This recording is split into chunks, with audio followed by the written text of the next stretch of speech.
trying to compete or out earn him. No, what can I do to help you multiply whatever your potential is? Because I don't want that. I'm gonna give that to you. Listen, let me tell you, baby, your favorite. He likes French toast. I'm gonna whoop those things up. He's so bougie. He's so bougie. Somebody else likes French toast too. Y'all, people like French toast and bougie. I don't care what. I even cut up the strawberries and do the powdered sugar. I do the powdered sugar. Do the powdered sugar. Oh, hey, Marcus, don't start nothing because I don't put sugar in my grits now. Don't start nothing. Don't start nothing. Look at my grits, sir. I'm trying to be nice over here. That's just wrong. They should be savory.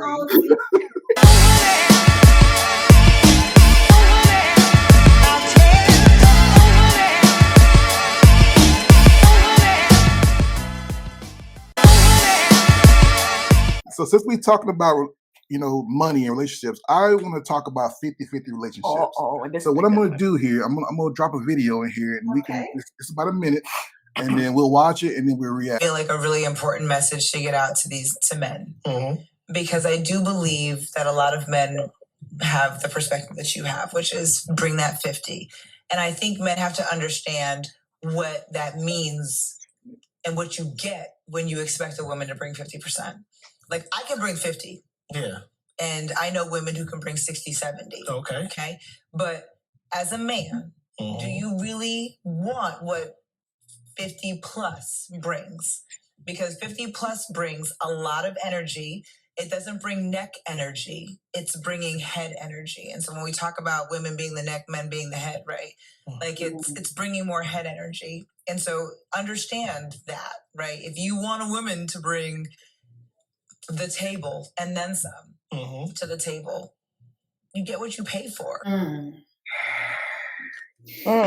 All right. Now, once again, you're looking at almost 50 years of marriage experience on this screen right now, guys. So I'm going to let you guys take the floor on this one. Ooh. You take it? Go ahead. You start. I'll wrap it up, or we can interject however you want to do that, because that's a whole mouth. All right. So the thing that gets me when I saw that interview and people who subscribe to certain beliefs, it lets me know that this is another tactic that the enemy is using so that the enemy can, quote unquote, win. So the enemy does not want couples to thrive, because where two are joined together to do God's will, they can do much more damage to the enemy's destruction, but they can do much more great things for God's kingdom. And so the enemy doesn't want that.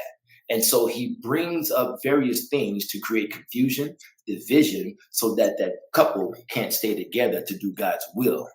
And so in this society, I know God doesn't fail, but I just feel like so many people are falling for the banana in the tailpipe, so to speak.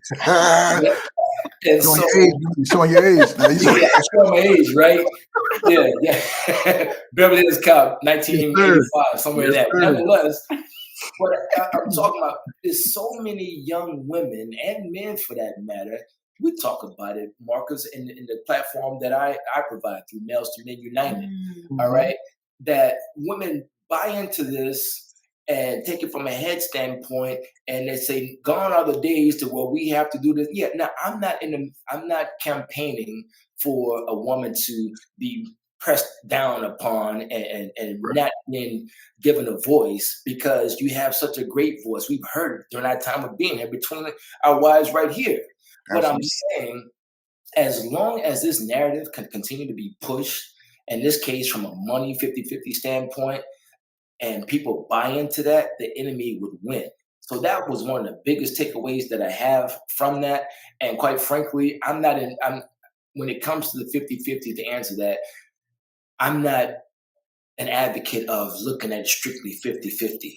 I look at it from a standpoint of team. Like you said, over 50 years of marriage on the screen, there were times in my life to where my wife may have needed me to carry 80% of the load. Yep. Okay. All right. And so, yeah, she's looking to give that 20%, however she sees fit, to make our family whole. There's times to where my wife may have been asked to take on 60-70% of the load. Yep. All right. And so that leaves me, Public Map tells me, to bring up that 30-40% in order to keep us whole. it varies based on the journey. Come on. Right? And so in the midst of that, to try to be hell bent on the fact, where's your 50%? Hey, at this stage of my life right now, this stage of the journey, I don't have that 50%. Come on, brother. You're speaking. To be able to recognize where we are on this journey and be willing to fill the gaps where needed. That's right. Well beyond that 50-50. And so in doing that, that takes away from me to think that way. That takes away from me. It brings in us. All right. And so where I'm weak, she's strong, and vice versa. And Felicia, can you? She talked about the energy. As a woman, what did you hear when she said that? Because I know as a man, what I'm thinking. What is you? I think in the boardroom, you think boss mentality, right? So if I earn, over 6 figures, you don't tell me what to do, right? Because her mindset is, if I outvalue you monetarily, then you don't mean as much to me, right? And so then you're putting a dollar sign on somebody's spirit, right? And their value. So that is where you might just miss your blessing and be a boss, but you'll be a boss without God's blessing. Yes. Wow. So for me, when I heard it, she said the neck is like, okay, if I bring 30%, I'm willing to be your neck. If I bring 49%, I might be willing to be the neck to help you turn your head to see what you're supposed to see. But the moment I equal you, or 51%, or the moment that 51%, bow down, because I'm now the boss. Yep. Right? Yep. But as women, we don't want that same energy from him, right?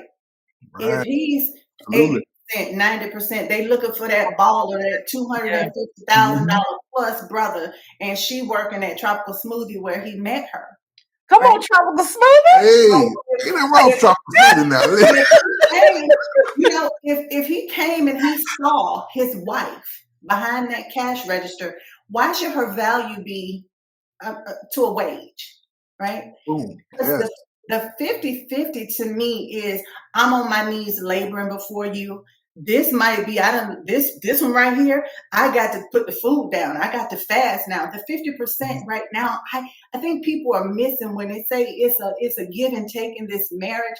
You get caught on what you could bring to me monetarily. Okay, but what else besides that? Right? What else do you have to offer? Because if this brother here, God blesses him to become a multi-million-dollar man, you don't get to disrespect me because your monetary value went. Come on now. Yes. Come on now. That's the other side. It's Roman, and God has said none of this is mine, right? So if I realize who the owner of these blessings become, then I don't put anything in myself, because yet we are filthy rags, correct? Yes. So if I put my value in 51, 52, 53, and I get to become disrespectful, I can't bless up, because now my energy is something that can't be used. Yeah. I tell you, this woman did not become my wife by accident, because I love the way that she's sharing what she shared. And hearing her response and the young lady from the clip that you shared, it lets me know, who are you serving? Yeah. All right. It's not like she's serving that 60-70% as opposed to serving God. All right. Because it could be taken away. Yeah. In a moment, all these blessings of God. But then I had that little one, and military was, it was 16, 17 hours. I'm crying. I'm putting my baby in daycare. It's open. Dante, at the time, he's picking him up. Devin is asleep by the time I get home from serving my country, and I began to cry out. And I'm like, this person that I've given life to, and I say is the most important, I'm not seeing. Now the money was there. The money was. But she wasn't. I wasn't. Here you go. Yeah.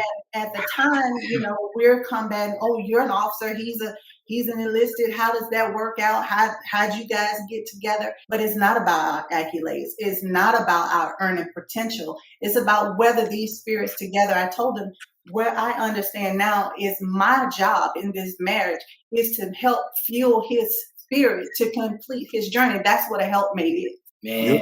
Right? Man. Very good. Now, because we put women in this thing, and I blame it on feminism, second wave, third wave feminism. And so now we've put women in the place of men, and it's killing them. It's literally breaking their bodies. And a lot of women are looking for a way out, and their way out is to marry a man of means. What they don't realize is that when you marry a man of means, there are requirements that come along with it. And today's woman is ill-equipped to meet those requirements because she's not raised to be a wife. She's raised to be a man. Yes. So that ain't gonna work. That energy ain't gonna work. Yeah. That energy not work. About 10, 15 years ago, maybe 20 years ago, me and Darius get into a disagreement. Either one or two things are gonna happen. Either we're gonna fight or one of us is gonna back down. That's what's gonna happen. So two men in the arena, you put it in a marriage together. Yeah. What do you think's going to happen? You ask that energy she's talking about. That's masculine energy that she's talking about, and that ain't gonna work because my wife has a way of speaking to me and getting through to me like nobody else. But I think, Marcus, to add to what you just said, it's masculine energy that we weren't created to carry.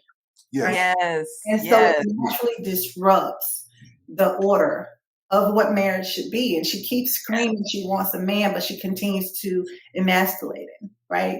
And turn him into a boy and make him feel less than the king that she's actually looking for. And some of us don't even know what we're looking for because what we build in our mind is based off reality, right? And so for us to continue this insanity of 50-50 or what do you bring? You know, what you got for me? What do you bring to the table? What you got? You know, we're gonna lay it out. More times than not, it's not gonna be even, right? And for the most part, women, if we bring more financially or with an educational background, we are automatically saying, I'm sitting here and you're sitting here, right? And the respect level is not there. Because materialistically, right? But in this, when we I don't know, when we were married, I already had my bachelor's, right? I attained a master's before he did. You know, I got commissioned and he didn't, but it didn't change because none of that made me. It didn't change who I thought he was. I needed him to realize who he was, and not that degrees complete him, not that, you know, earning more completed him. I just needed him to realize who he was so that I can let this thing down that I'm carrying so that he can move in the right place and I could help operate in my energy. I'll be completely transparent.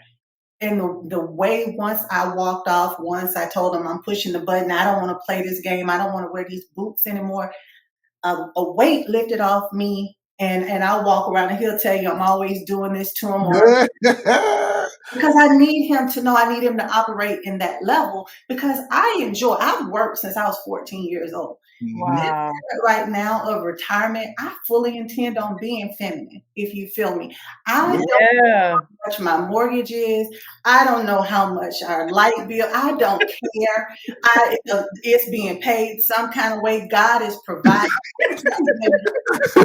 I want a full-time job. It gives me the hives to think about an 8 to 5 or trying to compete or out-earn him. No, what can I do to help you multiply whatever your potential is? Because I don't want that. I'm going to give that to you. Listen, let me tell you, baby, your favorite. He likes French toast. I'm going to whoop those things up. He's so bougie.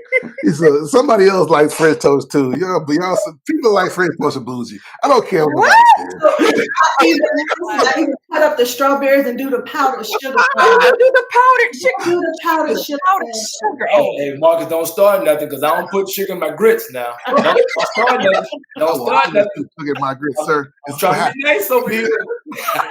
That's just wrong. They should be savory.